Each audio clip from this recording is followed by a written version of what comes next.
première partie, c'est les écrans pharmacons. Alors, j'ai employé le terme de pharmacon, ça vient d'un philosophe Stigler. Pharmacon, ça veut dire que c'est un remède, un écran, et en même temps, c'est un poison.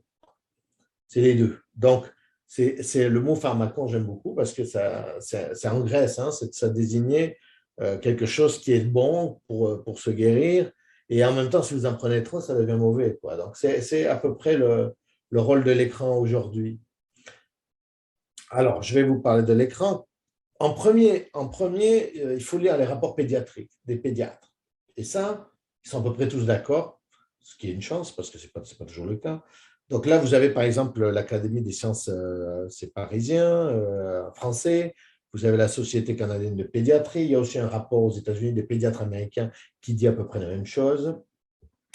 Et je vais vous poser une première question. Quel est selon vous l'écran le plus toxique pour les enfants?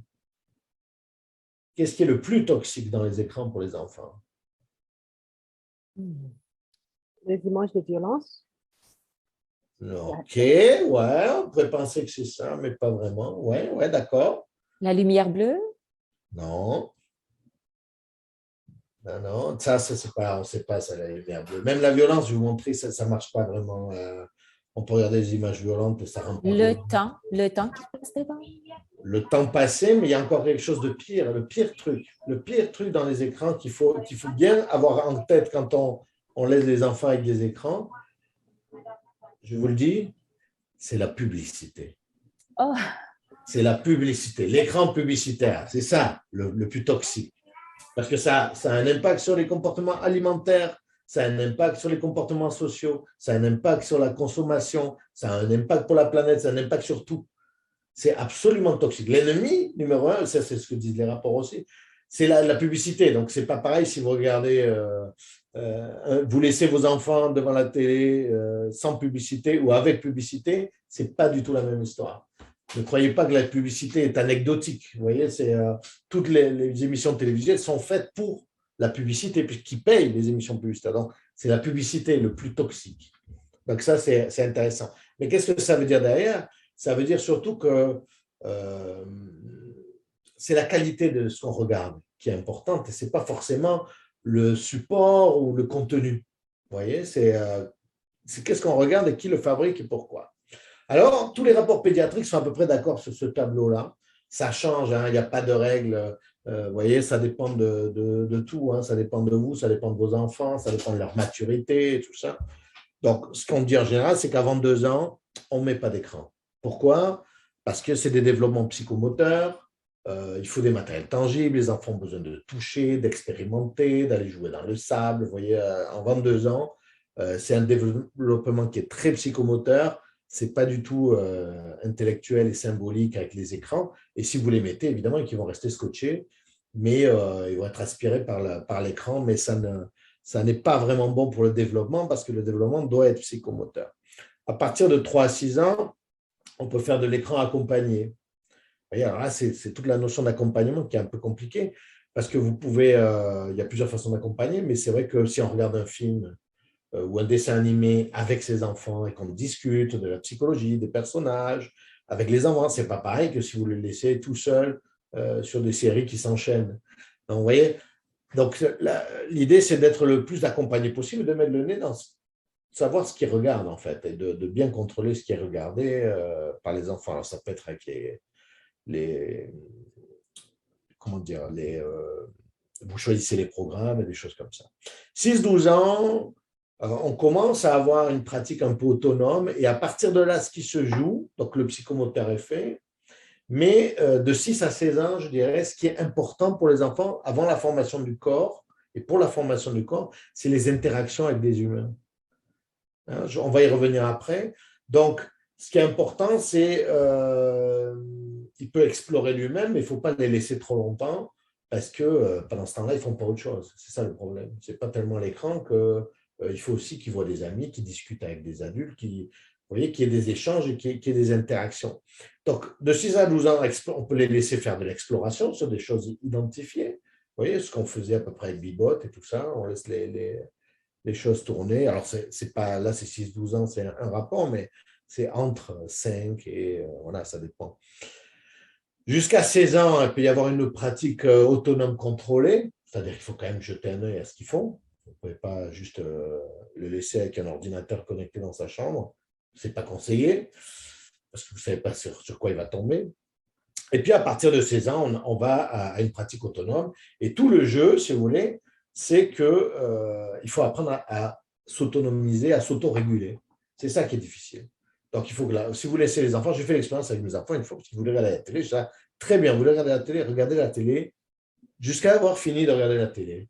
Et je les ai laissés, et au bout de je pense, c'était 4 heures, ils n'en pouvaient plus, en fait. Ils ne savaient même plus pourquoi. Ils ne regardaient même plus, d'ailleurs. Et j'étais là, vous voyez, il faut que vous vous arrêtiez de vous-même, parce que ça ne sert à rien. Vous voyez, et c'est ça qui est compliqué, qu'ils arrêtent d'eux-mêmes. Vous voyez, alors je ne fais pas trop d'expérience comme ça, mais le jeu, c'est d'apprendre en grandissant et avec de la formation du corps à s'arrêter soi-même et à se dire, bon, mais là, je suis fatigué, ça y est, j'ai regardé, je vais faire autre chose. Vous voyez, cette espèce d'autorégulation qu'il faut apprendre à avoir, qu'on devrait avoir nous aussi, adultes, hein, mais qu'on n'a pas toujours hein, avec nos téléphones. Alors, c'est ça. Il n'y a pas de règle de temps d'écran. Ce n'est pas possible, vous voyez, parce que vous pouvez pas. Si par exemple, vous faites. Je connais des gens, je vous donne le plus extrême. Ils interdisent tous les écrans à la maison. Vous voyez, ils comptaient interdire jusqu'à 10 ans. Ils sont revenus un peu en arrière. Mais derrière, eux sont avec leur téléphone tout le temps. Alors, il faut être consistant. Vous ne pouvez pas interdire aux enfants, et puis vous êtes avec votre téléphone. Vous voyez, il faut être consistant et il faut aussi regarder sa propre pratique. Vous voyez, parce qu'on est très souvent avec nos téléphones et tout ça, et ça peut être c'est pas un bon. Si vous ne voulez pas qu'ils sombrent dans les écrans, il faut pas non plus vous sombrer là-dedans. Alors, ce que disent les pédiatres, en gros, quel temps d'écran? Il n'y a pas un vrai temps d'écran. On a des moyennes sur plusieurs rapports, 2 heures par jour, des choses comme ça. Mais ce qui est important, c'est que tant qu'ils sont à l'écran, ils ne font pas autre chose. Et c'est ça qui devient nuisible. C'est ça qui est mauvais. C'est-à-dire que s'ils font du temps d'écran, par exemple, on peut regarder des films en famille et puis on discute du film et puis la psychologie des personnages. C'est très, très bon. Vous voyez, ça fait un support avec un contexte narratif. C'est super. Si vous les laissez devant une série Netflix qui s'enchaîne, vous savez, un épisode, 2 épisodes, 3 épisodes, ça, c'est pas la même du tout qualité. Vous voyez, c'est pas du tout la même qualité. Et puis, pendant qu'ils font ça, surtout, ce qui est important, c'est que pendant qu'ils font ça, ils n'ont pas d'interaction. Surtout entre 3 et je dirais 3, 10, 12 ans, s'ils sont trop à l'écran, ben, pendant ce temps-là, ils ne discutent pas avec des adultes, avec des amis, ils n'ont pas les échanges qui sont nécessaires pour le développement. Okay. Donc, il n'y a pas de temps idéal, mais il faut observer qu'est-ce qui se fait avec les écrans. Alors, pourquoi on aime les écrans? Alors, en préparant ça, j'ai cherché une expérience que je n'ai jamais retrouvée, mais j'ai retrouvé, il y a plusieurs fois la même expérience. Je vous mets le petit livre, 150 petites expériences de psychologie des médias pour mieux comprendre comment on vous manipule. C'est un très bon petit livre avec des vraies expériences dedans. Et donc, ils ont comme ça donné un boîtier. Là, j'en ai relevé une notamment. Ils ont donné un boîtier à des gens, puis ils leur ont demandé l'état de relaxation. À certains moments, quand le boîtier sonnait, ils devaient noter comment ils se sentaient, qu'est-ce qu'ils faisaient, tout ça. Et puis, sur tout un tas de participants, ils ont pu dégager comme ça que quand on regarde un écran, on est plus relaxé. Ouais, on est quand même plus relaxé. Et donc, ça nous, vous voyez, c'est plus détendant. Et puis, quelqu'un rentre, je l'admets, hein, je sais pas c'est. Et puis, par contre, sortir de l'écran, c'est plus difficile. Ça fait augmenter la tension quand on a quelque chose à faire. Ce qui fait que dans les littératures, vous voyez les enfants, pour aller faire arrêter l'écran pour faire les devoirs, il y a un petit coût. Ça passe par une négociation parce qu'il y a un coût à sortir de l'écran. Maintenant, il y a toute une littérature, il y a beaucoup de choses sur… Est-ce qu'il y a des questions déjà là-dessus? Avant qu'on aille sur la toxicité de l'écran et les gros problèmes. Alors, il y a toute une littérature sur écran, hyperactivité et addiction. Pour aujourd'hui, j'ai refait un petit tour de ce qui existe parce que ma littérature était un peu vieille. Et c'est très intéressant parce qu'à l'époque, il y avait des pédiatres qui parlaient, tout ça, et quand je travaillais là-dessus il y a 3-4 ans. Et puis aujourd'hui, tout le monde parle de ça. Vous voyez, là, je vous ai mis 2 exemples. C'est un article de la presse au Québec qui parle de le temps d'écran excessif associé à des problèmes de comportement. Déjà, vous voyez le titre, ça vous fait le lien. Après, vous avez un blog. Les écrans rendent-ils hyperactifs? Oui, c'est les titres de blog. Et alors, dedans, ça vous dit que le temps d'écran supérieur à 2 heures, ça induit les TDAH par 7, ça multiplie la chance d'un TDAH par 7 si vous dépassez 2 heures. Oui, il y a des règles comme ça qui font un peu peur. Et dans l'autre article, on vous dit que l'exposition massive aux écrans exerce une influence négative importante sur le développement. Il y a des choses, oui, on vous fait le lien assez vite. Mais si vous creusez un peu, bon, d'abord, la presse parle d'une étude d'Alberta que je n'ai jamais retrouvée. Il n'y a pas le nom des auteurs, donc je ne peux pas l'analyser, mais c'est surtout des points de vue, vous voyez. Et puis, à chaque fois, il y a une petite nuance qui attire mon attention. Par exemple, dans le premier, on dit si un enfant de 5 ans passe plus de 2 heures par jour sur les écrans, peut-être qu'il y a un manque ailleurs. Et c'est ça qui est très intéressant, parce que l'écran en soi, il n'est pas forcément négatif et mauvais. Mais c'est le temps qu'on passe à l'écran, on ne le fait pas ailleurs. Alors, on va voir pourquoi. Et dans le deuxième cas, c'est j'ai constaté en consultation que certains enfants présentent une difficulté majeure à être seuls. Et l'écran fait quelque chose d'accompagnant. Vous voyez, joue le rôle d'accompagnant qui est un petit peu complexe à analyser. Ça, c'est juste des petits blogs et des articles de presse et des choses un peu flashy. Vous voyez, ils mettent des titres un peu, ils vous font des raccourcis. J'aime pas les journalistes, je vous le dis à chaque fois. Ils veulent vous faire entrer dans un truc. Les choses sont compliquées, vous voyez, dans la vie. Et ils veulent vous faire simplifier pour avoir le truc qui va se vendre, enfin, vous voyez, qui est plus percutant. Mais ce n'est pas si simple, le lien entre hyperactivité, addiction et écran. Là, je vous ai mis 3 études. Et en gros, ce que disent les études, c'est ça, c'est qu'il y a une corrélation. C'est-à-dire que oui, un enfant si vous mesurez statistiquement, des enfants qui passent 5 heures d'écran par jour, il y a des problèmes d'hyperactivité, il y a des problèmes de violence, quel que soit le type d'émission d'ailleurs. Que l'émission soit violente ou pas violente, ce n'est pas important. C'est le temps passé à l'écran. S'il passe 5 heures par jour, vous allez trouver des corrélations, mais ce n'est pas une causalité. C'est-à-dire que ce n'est pas parce qu'il regarde l'écran qu'il a des problèmes de comportement. Peu importe l'âge. Ouais, là, je vous parle adolescence, préadolescent. Vous voyez, après, les grands savent se réguler ou les problèmes sont déjà déclarés. Puis les tout petits, évidemment que il y a des problèmes de développement psychomoteur. Si vous allez en dessous de 2-3 ans et vous les laissez longtemps à l'écran, il va y avoir des problèmes de développement d'autres types. Vous voyez.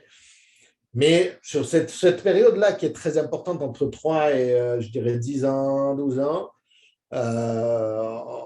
on peut faire des liens entre les deux. Mais ce n'est pas forcément l'écran qui induit ça. Ce n'est pas parce qu'il regarde l'écran. Voyez. Très souvent, c'est parce qu'il y a d'autres problèmes qui font que. Donc, vous avez, par exemple, la 3e étude, je pense, montre que les gens avec des TDAH ont plus tendance à voir l'écran, mais ce n'est pas parce qu'ils regardent l'écran qu'ils ont un TDAH. Donc, vous avez des corrélations, les variables marchent ensemble, mais ce n'est pas forcément la cause et la conséquence. Et pour ça, il y a plusieurs études, d'autres études, par exemple, qui montrent, parce que c'est un grand débat depuis, ça fait plus de 10 ans qu'il y a ce débat, est-ce que l'écran est mauvais ou est-ce qu'il est bon? Alors, vous avez par exemple cette étude de Cumming qui est très bonne, eux, ils avaient voulu enterrer le savoir, est-ce que c'est mauvais ou pas? Ils ne trouvent pas de problème chez des adolescents qui sont, je dirais, normaux, qui n'ont pas de problème de comportement à la base. Il n'y a aucune différence qui joue aux jeux vidéo ou qui ne joue pas aux jeux vidéo, il n'y a pas de différence. Ils ne trouvent pas de différence ni sur la lecture, ni sur les devoirs, ni sur le sport, ni sur les relations sociales, ni sur les liens avec les amis, les parents. Il n'y a pas vraiment de différence entre joueurs et non-joueurs. Vous avez une autre étude pareille, qui est très récente, je l'ai mis parce qu'elle est de 2022, elle vient de sortir dans la presse, j'ai été un peu la fouiller. Là, il vous montre que les enfants qui jouent normalement, donc on va dire, là en l'occurrence en moyenne, c'était 2h30 de télé par jour et 1 heure de jeux vidéo. En 2 ans, ils ont une augmentation de 2,5 de leur quotient intellectuel. Alors ça vaut ce que ça vaut, hein, c'est juste le quotient intellectuel, ça ne fait pas toute l'intelligence, mais ça développe des choses. Et vous avez plusieurs études, donc je vous ai mis là, qui vous montrent que les jeux vidéo et les écrans excessifs sont plus le symptôme du problème que la maladie en tant que telle. C'est-à-dire que ce n'est pas parce qu'on regarde trop l'écran qu'on va devenir hyperactif ou violent, mais c'est il y a une raison qui fait qu'on est hyperactif et violent, et du coup, on s'enferme dans l'écran. Vous voyez? Donc, la preuve est que, je crois que c'est l'étude de Cumming qui montre que on peut avoir une corrélation entre le temps d'écran et l'hyperactivité et la violence. Il y a une corrélation. Ceux qui regardent énormément l'écran ont ça, mais quelle que soit la qualité du programme. C'est-à-dire que si le programme est violent, ben, les enfants vont être violents. Si le programme est romantique, les enfants vont être violents pareil. C'est parce qu'ils n'ont pas les interactions avec les humains nécessaires qu'ils deviennent hyperactifs et c'est une hypothèse, hein, que c'est les interactions humaines qui font améliorer le développement et baisser l'hyperactivité ou les comportements problématiques.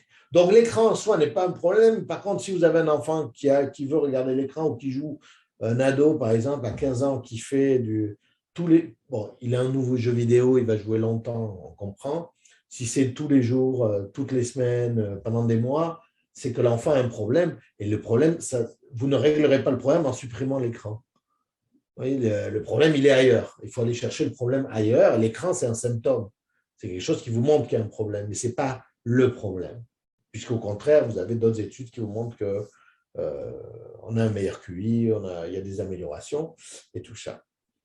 Ça va? Donc, ce qui est important pour finir cette partie, ce n'est pas tant la durée d'écran, mais c'est comment il est utilisé et avec qui.